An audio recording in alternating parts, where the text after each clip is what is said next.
How you doing? Wee update here from the west coast of Scotland.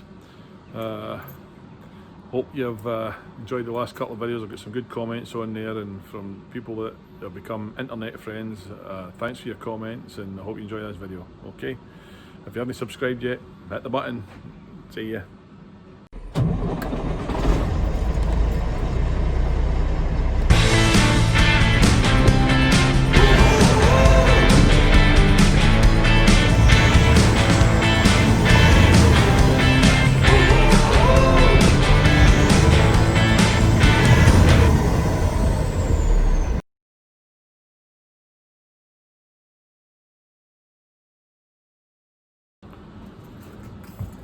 Happy days, YouTube. It's Sunday, about the 6th of December. A frosty morning this morning in the west coast of Scotland. Just a little bit of an update here and just some thoughts. We're blue truck, in the last video I said was in getting a look at.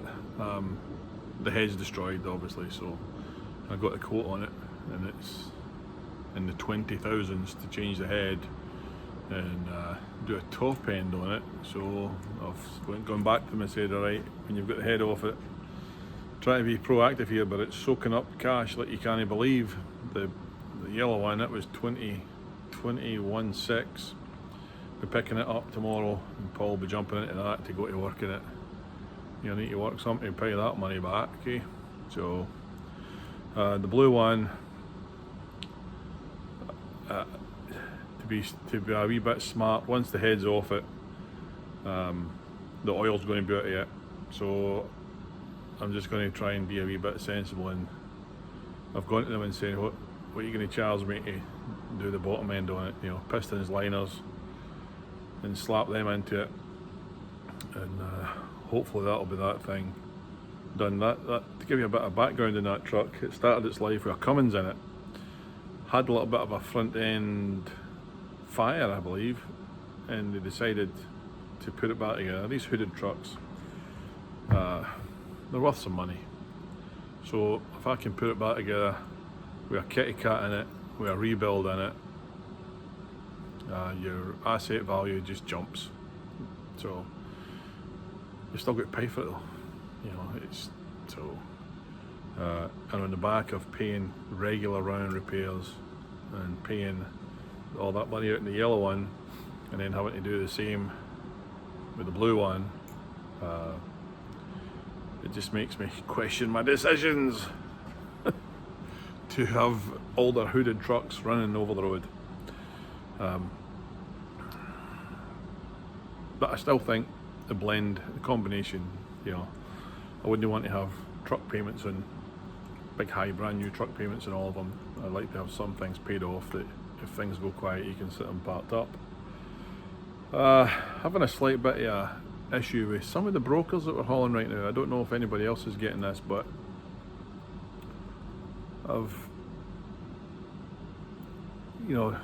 truck operators we're a bit of a oil and water thing with the brokers. You know, brokers are trying to get as much for themselves, and I'm trying to get as much for me.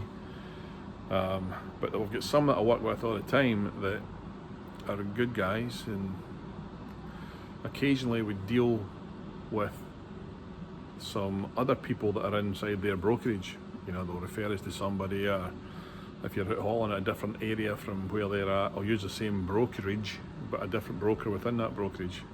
Well, I can honestly say that the broker that I'm hauling a load for this weekend from San Diego to the Carolinas, a 4-stop load, pays good money on it. But Brett got there hauling a load of tomatoes, and he gets to the first stop and the receiver closes. It's just a kind of calamity of chain of events. First of all, he has to run long and hard. They were late loading them on Thursday or Friday, I can't remember when it was.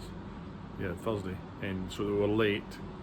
And then when that puts him behind, so he has to run like a maniac to get there.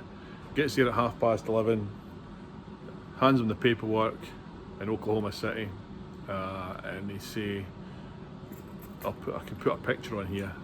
The load's leaning, one of the pallets is leaning to the side, and it's tomatoes, so it's a high stack on the pallet. And they said, well, we're not going to receive that. I don't think, first of all, I don't think that's our stuff. First of all, before that, a bit of background, they close at 12 on a Saturday afternoon. That's it. Lunchtime, they're out of there. He gets there at 11:30. Oh, I don't think that's our product. They go and check it. No, I don't think so. Hold on, let's go back into the door and we'll have a look. So that gets them closer to their shift ending. And then they said, that's not our product. It's what's on the truck doesn't match the bills. And so they try to reject it for that. And then when they go in the truck, they say, oh no, the pallet's leaning. We think that's going to tip over. Well, let's get banding all around about it. And a good forklift operator could lift that up, put it against the side of the trailer and straighten it up. I've seen that loads of times. But they just wanted out of there and told Brett, no, we can't receive it. Sorry. So Brett comes out, they shut the gates. We call the broker gets a hold of the buyer, who gets a hold of the receiver, and they've told them, oh, there's tomatoes all over the floor. You'll see the picture on here. Not a tomato is spelled out of any of those boxes, okay? So somebody want to go home in the afternoon, just didn't want to do their job. It makes it a bit pissy for me. So we're all in the backwards and forwards, so my truck's held up an extra day, and now they're going to receive it. They said, send the driver back, they'll take it off the truck. So Brett goes back there, and they say, nothing, because there's nobody there. They're all the way home. So then again, he goes back to the truck stop, and I told him, look, show up, and I had a bit of a Braveheart moment with the broker, where he started to get a bit, well, the driver should have secured the load, and I said, look, they're lying. There's lies here. We do a lot of stuff for this broker, a ton of work for them. And in fact, the guy that we deal with told me that we, over the last 12 months, in fact, I think we've done over $1 million of work with these people. So it's one of my main customers, but it's a different broker within that brokerage firm. So he's back there today. We have to pay a lumper to straighten up the pallet, because it's early in the morning. They'll do that, and they'll take extra money from you to get the truck unloaded. And it's just a bad taste in my mouth, just bad people messing you about. Every shape, every turn on that load has not been good. I had high hopes for it because it loads right by where Brett lives, and I thought I could run him through the house a bit more and all that good stuff, but this is kind of putting me off it. Another experience we had with a different broker who we've hauled lots of loads with. I thought I'd be proactive with the load of sweet potatoes spillover. Fell back. I do believe that was, we've hauled plenty of them to know that it's maybe the man who was piloting the truck.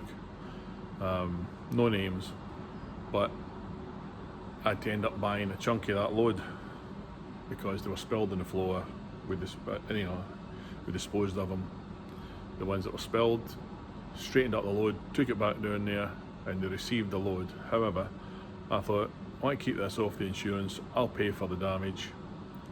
And so we called the farm that we left the potatoes from and get told that a load of sweet potatoes costs X. So then I called up the broker and said, hey, I've called the farm. If we're going to be dealing with this ourselves without the insurance, I don't want you guys to be making a profit on it. We do enough loads for you. I really need you to work with me in this, and we'll keep working for you. So, yeah. I said, this is what I've been quoted for the load. So, if I'm losing 25% of the load, then I'm expecting to be paying 25% of this price. Okay, let's take it, we'll go to the buyer. Well, the buyer comes back to them and they tell them, Well, that must have been a different type of potato that you were quoted on, because this is what the rate is for the spuds, and you need to pay 25% of that, plus you got to pay this. So that became a complete nightmare. I've had to take that in the shorts. I'll have to take a lumper fee in the shorts today, but it's better than buying a bunch of potatoes. And ordinarily, I don't haul soft fruit or vegetables.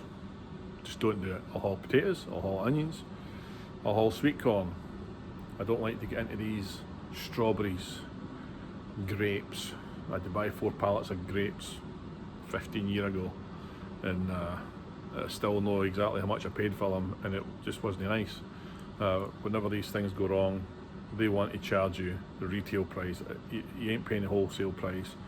You're paying the broker's markup on the load, and then you're getting ripped off, really. So my faith in the trucking industry at the minute is a little bit dented. Not with the trucks or the drivers. My drivers are the greatest guys that anybody could have driving for them. You know, they work hard, great, smart, dedicated guys, all of them. And I know how to do the job as well when I get a crack at it. But just the, well, you could call them parasites, but people who are making a living off of your misfortune, or off of your, when things go wrong for you, you know, they just want to spank your butt, you know, and have at it with your money.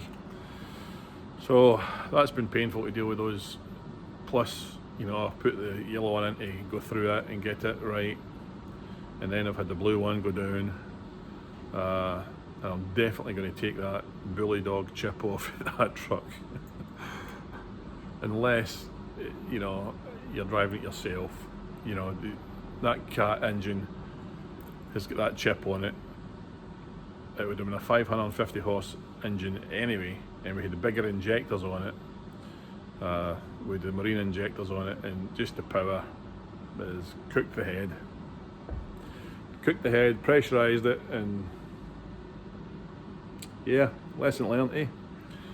So I think the next couple of trucks I get, I'll be a couple of new ones,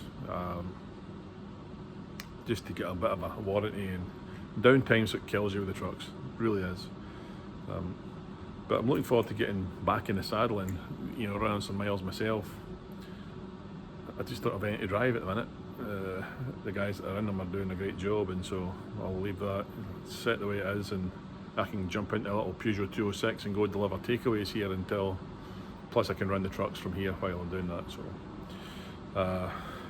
little cafe thing that's it's proven to be a big asset for my big belly.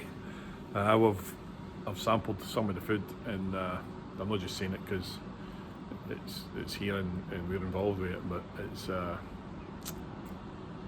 quite special food. These beef brisket tacos, so I've had them, and I had a wee bit last night of a katsu curry. I'm not a curry lover by any means, but that was like flavoured curry. It wasn't like something really hot that burns your mouth just to take your taste buds away. I don't like that. You know, I've got a sensitive eating, but it was outstanding. And this is, you know, it's just great. I'm not making a plug in, but I'm enjoying the grub. I do like my food, as anybody that watches the channel knows. And I've got a guy that I've met over here. If you've seen the video that we had on with the truck show in Scotland, Kenny, that's got that blue Peterbilt, he messaged me just today, and he's had the dreaded lurgy before, last spring, and I asked him, hey, have you recovered from it, you know, and he's told me, and it's quite an accurate description. He says, yeah, I can buy it, but I'm still finding that when he's getting up and in and out of the truck, it's taking more effort than it should take, and you get a bit of shortness of breath, and that's probably my description. I thought it was just me, but that's an accurate thing. It takes you more effort to do what you can do. You can still do it, but it just takes more effort, and you have a bit more breathlessness because of that extra effort. So that's a very good description. So hope you get better, back to normal like the rest of us old guys. So What else is happening? Just waiting to go do some deliveries here the night and keep myself busy. Brett's waiting to get in a door to get his truck unloaded. The green one picked up a load yesterday and it started leaking water, so it's in the main dealer in Idaho Falls to get an intercooler fitted to it on Monday, so that'll be that. The purple one's going good, green one's getting that done. Brett's has got 4 new batteries yesterday. Number 1 battery, number 4 battery were not working properly. They were short, and 2 and 3 they were overcharged because the alternator's probably picking up information from the computer that, hey, there's a fault with the batteries here, and it's throwing a charge at them. So try to charge up 1 and 4, and it's overcharged 2 and 3. So when you're doing what we're doing, 4 new batteries, check the alternator, everything's good, right? Carry on. You just can't mess around with things like that. So taking a wee bit of kick in the shorts here with maintenance repairs. But you know, like I said before, it seems like these trucks all get into a wee bit of a little pact to each other and send themselves messages saying, look, let's just sit down this week and we'll cost them a fortune. So I know they don't, but it just certainly feels that at times. Family's all good, all healthy, doing well, running up to Christmas time. It's an odd Christmas this year, I have to say. It's hard to tell, you know. I've got lights running about this bit here at the minute where I'm standing, but it doesn't feel probably the same for a lot of people because of what's going on with lockdowns and different rules for the dreaded disease that's going around through the planet at the minute. But anyway, this is just a wee update. I hope it finds you in good spirits and doing well, and if that you're keeping distance from people and staying healthy. So talk to you later. I'm looking forward to tonight to see what kind of grub I can get thrown down my whole throat tonight. So talk to you later. Bye bye.